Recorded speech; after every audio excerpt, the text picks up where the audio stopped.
బొమ్మలాంటి ఆమె పక్కనుంటే పగలే వెన్నెలనే కురిపిస్తా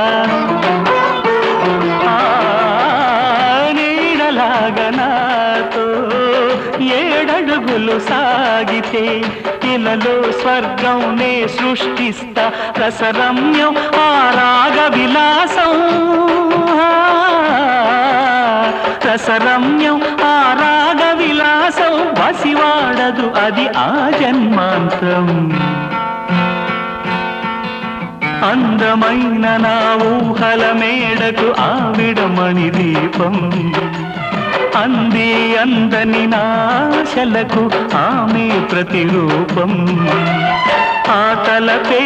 నా ధ్యానం ఆ అభినవ దేవత నా ప్రాణం